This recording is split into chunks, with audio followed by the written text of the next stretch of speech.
Bonjour et bienvenue dans ce troisième cours hédoniste qui va traiter des bases de la médecine traditionnelle chinoise. Notre méthode hédoniste s'appuie grandement sur cette médecine, qui est considérée par l'Organisation mondiale de la santé comme la première médecine préventive au monde. Cette médecine, au lieu d'avoir une vision anatomo-physiologique du corps, considère l'être humain avec une vision énergétique. On peut aujourd'hui faire des rapprochements entre cette vision et la connaissance de nos systèmes nerveux et endocriniens. L'énergie est en fait une information plus ou moins rapide qui circule dans notre corps et qui va le commander. Lorsque cette énergie défaille, c'est la commande du corps qui ne se fait plus correctement. Il s'ensuit des troubles fonctionnels, précurseurs de nombreuses pathologies. Les différentes thérapeutiques en médecine traditionnelle chinoise sont le massage, appelé tuina, la régulation de points d'acupuncture, la moxibustion qui consiste à chauffer certains points comme nous le détaillons dans une autre vidéo, la diététique chinoise qui est très différente de la diététique occidentale, et l'auriculothérapie, utilisée depuis plus de 2000 ans, en complément des autres thérapeutiques. Nous allons donc détailler cette vision originale et unique de notre corps, qui rend cette médecine terriblement efficace pour traiter de nombreux troubles. Le corps est parcouru de canaux énergétiques appelés méridiens. Ces méridiens peuvent être des trajets nerveux ou tendinomusculaires, des échanges endocriniens ou des communications paracrines entre nos cellules. Imaginez des routes avec des points remarquables comme des abris de bus ou des stations-service. Ces points ont tous des fonctions particulières et sont activés par stimulation, soit en acupuncture ou dans le cadre de la méthode hédoniste en effectuant des pressions ou bien en les chauffant, ce que l'on appelle la moxibustion. L'action sur ces points a des effets souvent rapides. Par exemple, le point V667 sur le méridien de la vessie, que l'on voit ici, permet au fœtus de se retourner lorsqu'il se présente par le siège. On chauffe ce point en moxibustion pendant 10 minutes sur chaque pied, tous les jours. En général, le fœtus se tourne entre le 5e et 10e jour. Le point E44 permet de calmer les brûlures d'estomac et agit aussi sur des pulsions alimentaires qui sont la conséquence d'une chaleur excessive dans le méridien estomac. Le point Genmai 4, que l'on écrit RM4, agit sur toute la sphère urogénitale et permet de renforcer la libido et la fertilité. Le point E24, que l'on utilise fréquemment dans le tuina minceur, permet d'assimiler les graisses et leur élimination. Rester en bonne santé et être bien dépend d'un élément essentiel appelé le qi, et noté QI. C'est l'énergie de notre corps qui va être fabriquée à partir de nos aliments. Cette énergie sera dépensée dans notre quotidien en fonction de la demande de notre corps. Un surmenage physique ou intellectuel demandera plus de fabrication. Dans le cas où le corps n'utilisera pas toute la quantité d'énergie fabriquée, cette dernière sera stockée pour être disponible en cas de besoin futur, par exemple en cas de maladie, surmenage ou convalescence. Mais cette énergie n'est jamais immobile, elle circule sans cesse dans notre corps. Et cette circulation doit être harmonieuse, comme un trafic routier fluide. S'il y a une perturbation du trafic, cela peut engendrer des bouchons, encombrements et même des accidents. Retenez donc, la santé et le bien-être requièrent une énergie florissante, disponible, et qui circule dans notre corps de manière souple et harmonieuse. La fabrication de l'énergie est sous le contrôle d'un organe en médecine chinoise qui s'appelle la rate. Attention, cela n'a rien à voir avec notre rate décrite en médecine occidentale.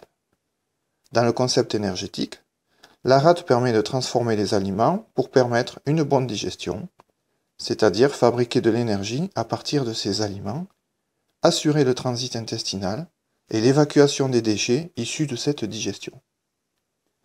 La rate a également une fonction de réflexion, c'est-à-dire de faire monter les idées claires dans notre tête.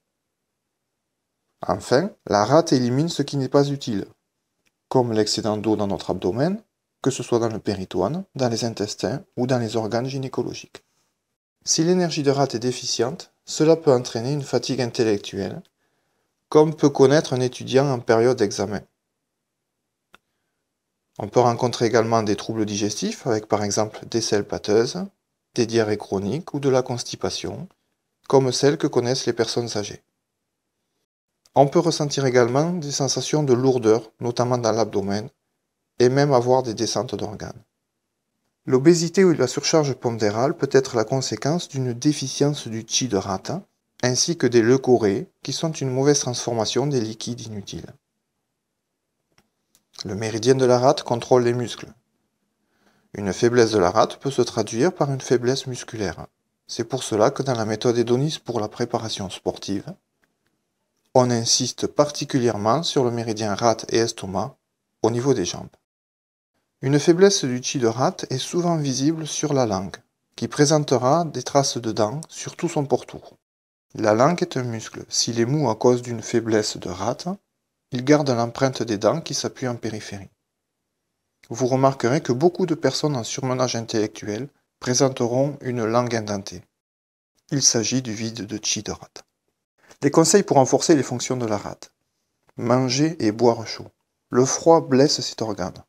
C'est pour cela que les Chinois, quel que soit le temps qu'il fait, boivent toute la journée des boissons chaudes, comme le thé, et terminent leur repas, non pas par un dessert, mais par une soupe, pour aider l'énergie de rate à faire son travail de digestion et d'élimination. On favorise également des aliments comme le miel, jujube confite, appelé ta cao, considéré comme le fruit de l'immortalité chez les taoïstes, et du riz que l'on va laisser cuire dans son eau, comme si on voulait obtenir un gâteau de riz. On peut même boire l'eau du riz en fin de repas, en guise de soupe. Certains points que vous retrouverez dans la méthode Hédonis et dans nos fiches sont utiles pour aider l'énergie de rate. Les reins en médecine chinoise représentent l'énergie innée, celle du fœtus dans le ventre de sa mère, qui va ensuite être conservée durant toute notre vie, lorsque nous en aurons besoin dans des périodes de maladie ou de surmenage. Mais les reins gèrent également les orifices inférieurs, c'est-à-dire les sphincters urinaires, anal, et l'appareil gynécologique de la femme. Par exemple, l'énurésie de l'enfant, l'incontinence fécale de la personne âgée, ou les fausses couches à répétition sont souvent une faiblesse d'énergie des reins. Les reins sont responsables des liquides sous le nombril, dans la sphère urinaire, mais également dans les jambes. Une insuffisance du chi des reins peut entraîner des douleurs lombaires ou des genoux, de la fatigue physique, des jambes lourdes, culottes de cheval, œdème ou certains troubles endocriniens. Le manque de libido, l'éjaculation précoce, certains cas d'infertilité sont des insuffisances du chi des reins. On peut également avoir des sifflements dans les oreilles, sans cause médicale identifiée. Il faut toujours stimuler l'énergie des reins, source de notre longévité. En diététique chinoise, on favorise certains aliments comme les crevettes, poireaux, céleri, champignons noirs. Et des points d'acupuncture sont également très efficaces en moxibustion ou en automassage, comme le point rein 3 ou Genmai 4 dans le cas d'infertilité. Toute l'énergie acquise et stockée doit maintenant circuler librement et harmonieusement dans le corps. Il faut un policier au carrefour pour drainer cette circulation. Il s'agit dans notre corps du foie, appelé également le général des armées. Je vous le répète, les organes en médecine chinoise ne doivent pas être assimilés à ceux décrits en médecine occidentale. Le foie sur le plan énergétique n'a rien à voir avec notre viscère hépatobiliaire. Ainsi, le foie va veiller à ce que notre énergie circule harmonieusement. Elle doit circuler dans le bon sens, à la bonne vitesse. Notre énergie nourrit également notre psychique. Le foie joue donc un rôle important dans notre humeur et notre santé mentale. Si l'énergie ralentit ou stagne, il y aura douleur, qu'elle soit physique ou psychique. Si l'énergie circule en sens inverse, nous verrons apparaître par exemple des hoquets ou nausées, car l'énergie de l'estomac doit normalement descendre. On peut souffrir de difficultés respiratoires lors de l'inspire, ou la sensation de distension abdominale. Un déséquilibre de l'énergie du foie entraînera des symptômes comme l'anxiété, voire la dépression. On peut également avoir une tendance à s'énerver facilement. Le méridien du foie passe par l'appareil gynécologique chez la femme. Le syndrome prémenstruel est une conséquence d'un dysfonctionnement du chi du foie. On dit que le foie s'ouvre aux yeux. Des troubles oculaires comme des conjonctivites à répétition, les yeux rouges larmoyants ou des mouches dans les yeux peuvent être un déséquilibre du chi du foie, lorsque les examens ophtalmologiques, bien sûr, n'ont pas révélé de pathologie. De même, les douleurs mobiles sans cause identifiée et les sensations de distension dans l'abdomen sont une conséquence d'une stagnation de l'énergie du foie. Les points essentiels que l'on va utiliser pour régulariser cette énergie du foie sont les suivants. Nous allons rajouter le toucher épicrétique présent dans le massage Hédonis pour harmoniser la circulation de l'énergie dans le corps, sans oublier l'accompagnement psychocorporel dans la séance.